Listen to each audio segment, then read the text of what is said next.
All right, get your flamethrowers ready. I'm going to get controversial for a minute. And I'm going to get controversial about the fact that 6-inch quads are better for freestyle than 5-inch quads. Now, I've been watching guys like Mike Virgin and Richard Shelton fly 6-inch quads for a while. And I'm always amazed by how smooth everything looks. Now, no doubt, these guys have put an incredible amount of time into tune and to making sure that everything is great. But I think that there is an extra factor at play here. And that is the fact that there is a 6-inch gyro attached to each corner of the quad versus a 5-inch gyro. Now, I am not a tune master. However, I have a pretty well-tuned 5-inch Fusion here. And when I fly it, it's snappy, it's responsive, it feels good. But when I put my 6-inch Fusion together, I took it out for the first run, stock PIDs off Betaflight, and it was noticeably smoother. It just felt smoother on the sticks. And so, whereas, if you give a little roll on this, it felt a little bit twitchy. When I was given roll on this, it felt like it was moving a little bit slower. And the rates are the same. The tune, even though this is stock, the tune is not that far off of the 5-inch. And I got to thinking about it and I thought, why does the 6-inch feel smoother than the 5-inch? Now, I went and did some research on the internet, and of course I found out that Atlantis is real. There's perpetual motion machines.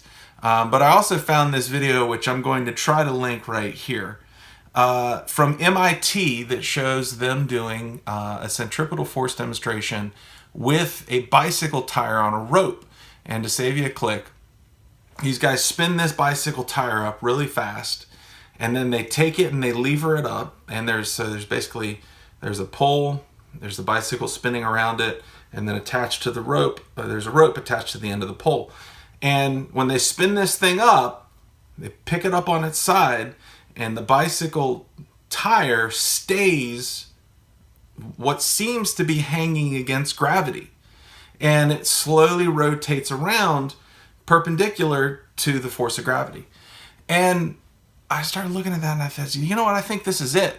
When you're flying a 6-inch quad, there's a bigger disc area right here. And when these things are spinning, they're generating, because of their size, because they're so much further out, they're generating more centripetal force than these small 5-inch props. And I think that has a dampening effect on your sticks. And so if you roll to the right, whereas your 5-inch or even your 4-inch, and I've flown a 4-inch, and the 4-inch is super snappy, too snappy as a matter of fact. When you fly your 5-inch, it might, jerk to the side real fast. The 6-inch just kind of gently drifts over and gently drifts back. And one of the hallmarks of, some of these guys that I've seen, they have these really smooth arcing movements that I don't see in a lot of the 5-inch. And no doubt, Mike Virgin, Richard Shelton, these guys are amazing pilots. But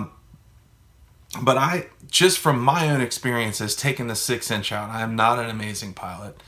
And flying it, I noticed that it was much smoother. It makes sense to me that you have this rotor on a plane, and you have 4 of them, and it wants to sit just like this. And the amount of energy that you need to draw it out of that plane against all 4 of these centripetal discs is more significant on the 6-inch than it is on the 5-inch. Everything else being equal, these discs are smaller and they're easier to move against the centripetal gyroscopic force. And as a result, the 6-inch flies better for acrobatic. It's smoother. It translates to a better experience. And that's what I'm going to say. Y'all can get your flamethrowers on. Let's go. I think 6-inch is better for freestyle than 5-inch. Y'all have a great night.